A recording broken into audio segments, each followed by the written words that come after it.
Please remember that a lot of my videos are sped up after being posted, so I'm going to talk annoyingly slow. So if my voice is too slow or if the video has been sped up too much, adjust playback speed under the settings menu. That will decrease the cadence of my voice, but my pen will still teleport around and it'll disappear here and show up here, which is still annoying. On to the subject at hand. This is an experiment to see if I could teach basic calculus to someone with just basic algebra skills. Calculus is actually a 3-class sequence. There's calc 1, 2, and 3, so it gets pretty complicated and goes pretty fast, so it's pretty rigorous. But in just a few minutes here, I'm going to explain what it is and how you use it.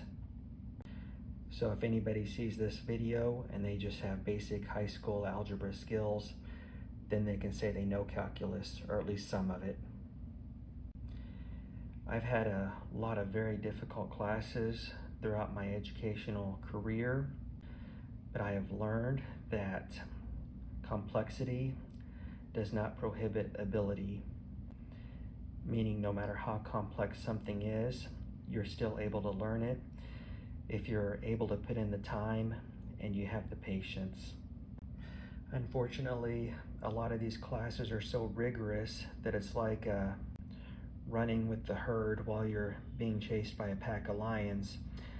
You either run fast enough to keep up with the rest of the herd, or you get taken out and then you don't finish the class at all because you have to drop it, so then you don't learn anything. So I guess I would say you have to have the time, the patience, and it has to be taught slow enough so that you can learn it. But at any rate, here's basic calculus. I'm going to go slow and in baby steps, so anybody should be able to learn this if they have basic algebra skills. Specifically, I'm going to talk about velocity. I've seen people on the internet discuss position and velocity curves, but they only discuss it obliquely, meaning that they just mention it in passing, assuming that everybody knows what they're talking about. But I haven't seen any videos directly addressing position and velocity curves. If those videos are out there, they didn't show up when I searched for them. So here we go, starting with a basic equation that you would see in high school algebra. Y is the same thing as f of x. We use a different notation in calculus. Let's call it 3x squared is our formula. The reason we say this is a function of x is because there could be x, y, and z here. So in this case, it means we're just looking at x and we don't worry about the y and z at this point. Specifically, I'm only going to take the derivative of x right here, and I'll show what that derivative means. So if I had an x, y, and a z, I would just ignore those and only take the derivative of x because we're dealing with a function of x. Let's arbitrarily make x equal 2. 2 squared is 4. 4 times 3 is 12. Now we got our y value. 2, 12, right here. Notice the x squared means it'll be a parabola. We want the slope at some point along this parabola. If we're dealing with a straight line, like my pen, no matter where you move along the x-axis, the slope will be the same. It'll either be steep or gradual because it's a straight line. When dealing with a curve, we have something gradual down here at the bottom that's actually 0, a slope of 0, but then as you move up, notice where my pen is touching that parabola, that slope gets steeper and steeper until you end up with a very steep slope, like my pen represents right here, a very steep slope. So your slope depends on where you are on the x-axis. So y equals f of x equals this. Let's say that y prime equals f prime of x. This means we take the derivative, so we write d dx of our formula, 3x squared. To take the derivative of this just means you bring the exponent down, multiply it by whatever's there. 2 times 3 is 6. Then we subtract 1 from the exponent. So that 2 becomes a 1, x to the first. That is the formula for the slope on a curve. This also works for a slope of a straight line as well. If you want to use some fancy terminology, or I guess you could say some precise terminology, then you could say that we have the formula for the slope of a tangent line to a curve. Here's a tangent line, which just means it touches the curve. So we have a formula for the slope of that tangent line as it touches the curve. As you move along the x-axis, then your slope will get more and more steep as that tangent line to the curve gets more and more steep. Coincidentally, I have 12 as slope and 12 as the y value, but that's just a coincidence. Now I'll show how slope can be used to get the velocity of something. You have your car parked in a parking lot at position 3, so say 3 meters. As time progresses, the seconds tick by, your car remains at that 3 meter mark. That's your position, that's your time. So that means your car is not moving. No matter what time it is, your car is at the same position at 3. Change in y over change in x equals your slope. So if you take, for your y value, 3 over here minus 3 over here, you get 0. That means your slope equals 0. It's a horizontal line.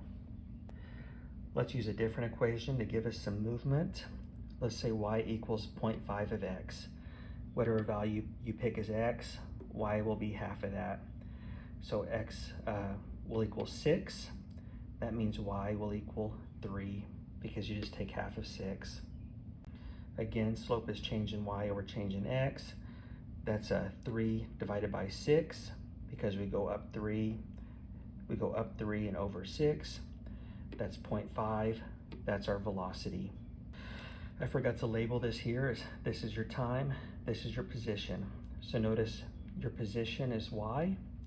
So it's 3 meters over 6 seconds. That's 0.5 meters per second, 0.5 miles per hour, whatever you want to call it. That's your velocity. And that's how you use calculus, at least the derivative part of calculus, to take the slope of something. The slope of a position vector gives you your velocity vector. Now I'm going to go through some examples. Let's start with our equation of x to the 4th power. So f of x equals x to the 4th, or y equals that. This is our position vector. Notice that's an even number. That'll give us a parabola. Position is your y-axis, time is your x-axis. Change in y over change in x means change in position over change in time. That's the same thing as your velocity. So now we have position versus time, and that'll give us velocity. If we take the slope of this, so y prime, which equals f prime of x, which will equal, bring your 4 down, you end up with 4x to the 3rd. Bring your 4 down, subtract 1 from 4. Now we've turned position into velocity. So now we have velocity versus time. This is x to the cube, or x to the 3rd, so we'll have a pattern that looks like this. Now let's take a change in y over change in x, a change in velocity over a change in time, y over x, change in velocity over change in time. That will give you the acceleration. So 3 times 4 is 12, subtract 1 and you get 2 right there. So we end up with 12x to the 2nd. Right here, we call this y double prime, or f double prime of x, right there. Now we've got acceleration versus time. We do the same thing. We take change in y over change in x for this, change in acceleration over change in time. That will give you jerk. Then you can keep doing that, and you can do, it goes down to snap, crackle, and pop.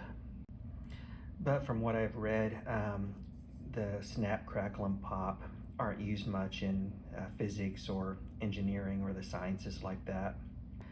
Mostly the math stops with acceleration and jerk in most cases. And again, that's just from what I read. This isn't my field. Something I think is a little interesting is I've read that jerk may be more important in assessing injury compared to acceleration. So when you take a change in acceleration over change in time, change in y over change in x, you'll get jerk. And that may be more important in determining injury in something like a car accident. But again, don't know if that's true, just what I've read. I plan on making a video showing integrals, which will give you the area under this curve. So you can see that if I ever get around to making it. I have made a couple of other videos, or a few other videos on integrals and derivatives. So you can see those if you want more information. So that's it.